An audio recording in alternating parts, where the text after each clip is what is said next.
شب برات میں موت کا فرشتہ گھر پر کیوں آتا ہے اور آ کر گھر والوں سے کیا کہتا ہے؟ کیونکہ جو شب برات میں ہم لوگ عبادت کرتے ہیں، رات میں جاگتے ہیں، اور جس وقت ہم سارے لوگ ذکر میں مشغول ہوتے ہیں، مصروف ہوتے ہیں،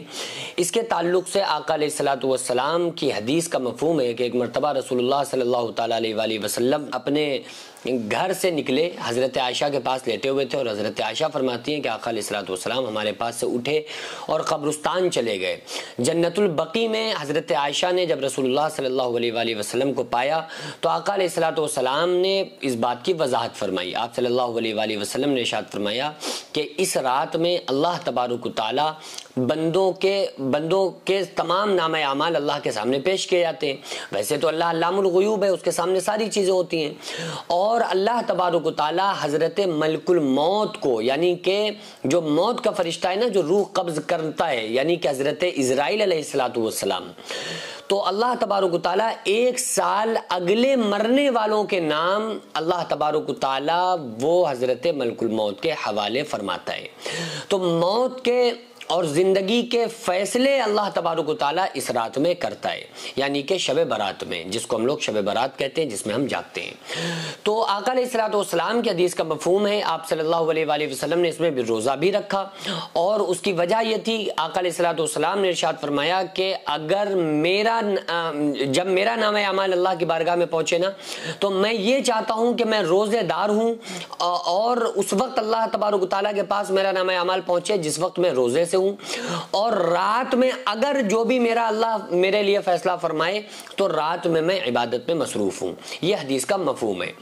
اب بہت سارے لوگ شب برات کی عبادت کو بتاتے ہیں کہ یہ ناجائز ہے، غلط ہے، نہیں کرنا چاہیے، اور کچھ لوگ کہتے ہیں کہ کرنا چاہیے۔ اس مسئلے میں بہت سارے لوگ کنفیوز رہتے ہیں، تو یہاں پر اس مسئلے کو میں کلیئر کر دیتا ہوں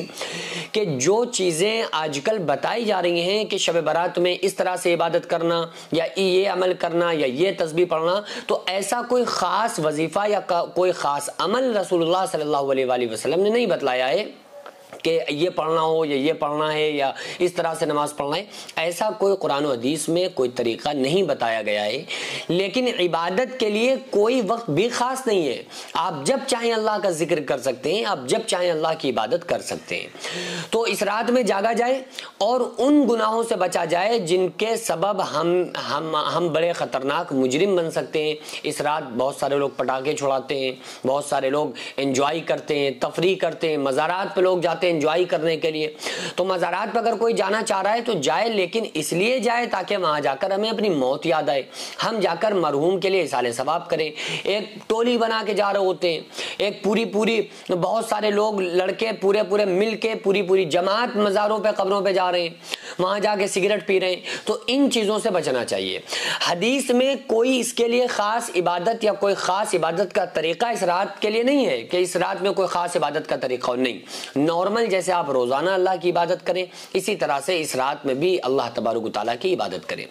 اب یہ علماء فرماتے ہیں کہ بھائی آپ سب سے زیادہ بہتر ہے کہ اس رات اللہ سے بخشش طلب کریں، اللہ تبارک و تعالیٰ سے معافی مانگیں، اللہ تعالیٰ کو منا لیں، روٹھے ہوئے رب کو منائیں، اللہ کے سامنے فریاد کریں، اللہ سے مانگیں۔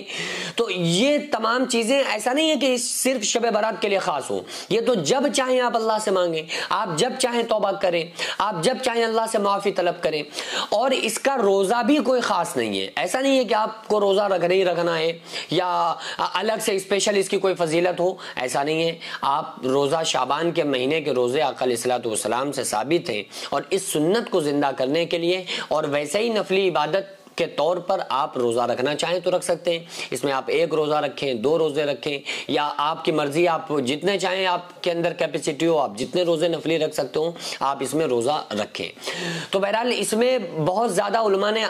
کیا کیا ہے کہ بعض علماء اس پر زور لگا رہے ہیں کہ اس میں کچھ نہیں کرنا چاہیے، سب ناجائز ہے۔ بعض علماء یہ بتا رہے ہیں کہ بدعت ہے، بعض علماء بتا رہے ہیں کہ سب کچھ جائز ہے۔ تو اس لیے پبلک جو ہے وہ تھوڑا سا کنفیوز ہو جاتی ہے کہ یار ہم کون سے علماء کی بات مانیں، کن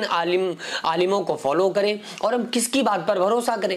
تو میرے بھائی اس میں کوئی بڑا مسئلہ نہیں ہے، بس جو علماء منع کر رہے ہیں وہ اس لیے منع کر رہے ہیں کہ اس میں کوئی خاص رات کو، جیسے ہم نے خاص رات بنایا اور اس خاص رات میں ہم نے عبادتوں کو جو ہم نے خاص کیا ہوا ہے، تو خاص اس رات میں رات تو خاص ہے لیکن اس رات میں عبادت خاص کوئی نہیں ہے اور یہ خالص کوئی روزہ نہیں ہے، تو بس اس چیز سے بچیں، اس چیز کو ہم ضروری نہ سمجھیں کہ کوئی عبادت کا کوئی طریقہ حدیث و قرآن میں یہ نہ سمجھ کر ہم نارملی جس طرح سے عبادت کرتے ہیں کریں، مسجدوں میں شور نہ مچائیں، مسجدوں میں جا کر ہلے نہ کریں۔ افضل تو یہ ہے کہ آپ اپنے گھر میں عبادت کریں، بہتر بھی یہ ہے۔ مسجد میں عبادت کا تو ایک ٹرینڈ چل گیا ہے کہ سارے لوگ مسجد میں جاگتے ہیں، اور وہ جاگنے کی وجہ یہ ہے، ریزن اگر یہی ہے تو ٹھیک ہے، کوئی بات نہیں کہ انسان گھر پہ نہیں جاگ سکتا ہے، سو جائے گا، سونے کا چانس اندیشہ ہے، تو پھر یہ چلو بھائی ہم وہاں چل کر کچھ دین کی بات سن لیں یا ہم قرآن کی تلاوت کر لیں یا ذکر و اذکار کر لیں۔ تو آپ جو بھی کرنا چاہیں کر لیں، اور جتنا زیادہ ہو سکے آپ استغفار کریں، توبہ کریں۔ جو مدرسہ آپ دیکھ رہے ہیں یہ لیڈیز مدرسہ ہے، جس کی زمین کو میں نے اپنا کھیت بیچ کر جس کو خریدا اور 1 منزل تک بنانے کا فی الحال ارادہ ہے، انشاءاللہ بنا لوں گا، لیکن اس کے بعد اس میں کروڑوں روپے کا خرچ ہے۔ آپ لوگوں سے گزارش ہے زیادہ سے زیادہ اس میں تعاون کریں، اللہ تبارک و تعالیٰ اس کا اجر آپ کو 70 گنا آخرت میں، 10 گنا دنیا میں، اور مرنے کے بعد قیامت تک اللہ تعالیٰ اس کا ثواب آپ کو عطا فرمائے گا۔